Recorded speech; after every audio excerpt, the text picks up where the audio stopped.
বন্ধুরা, আশা করি সবাই ভালো আছেন। আমি আবার বেশ কয়েকদিন পরেই আপনাদের কাছে আসলাম। আজকে আমি তৈরি করব কাতলা মাছের ভাপা। এই মাছটার মধ্যে দিয়ে নিচ্ছি সামান্য লবণ,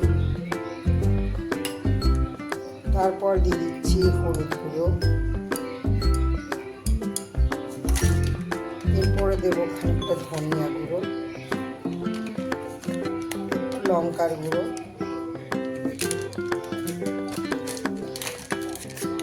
আর দেবো সামান্য জিরে গুঁড়ো। এর সঙ্গে এর উপরে দিয়ে দিচ্ছি কাঁচা তেল,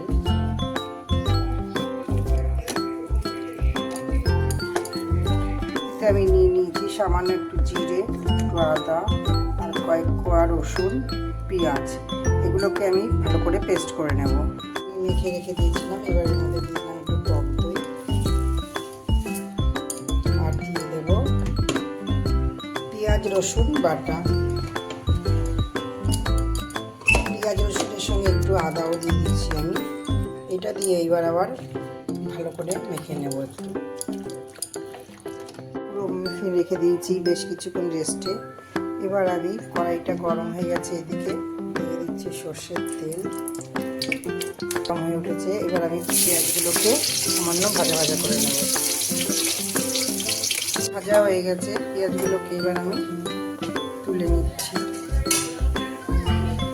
এবার এর মধ্যে দিয়ে দিচ্ছি তেজপাতা, একটা শুকনো লঙ্কা, আর দিয়ে দিচ্ছি একটু গোটা গরম মশলা। এবার এটা একটু নাড়াচাড়া করে এর মধ্যে এবার আমি একে একে মাছগুলো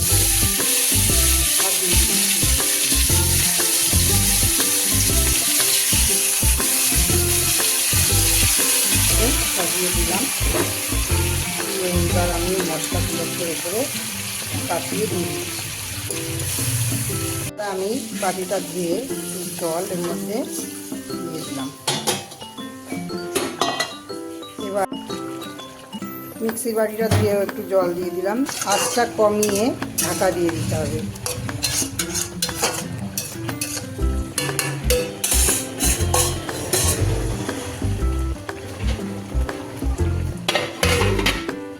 এবার ঢাকাটা খুলে দেখছি কি অবস্থা।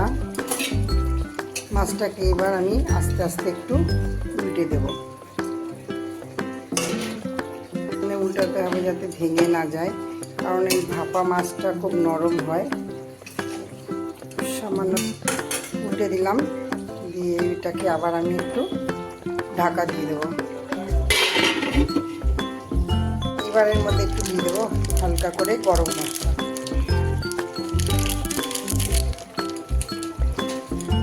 অল্প একটু গরম মশলা দিয়ে দিলাম। এর মধ্যে দিয়ে দেবো একটু ঘি,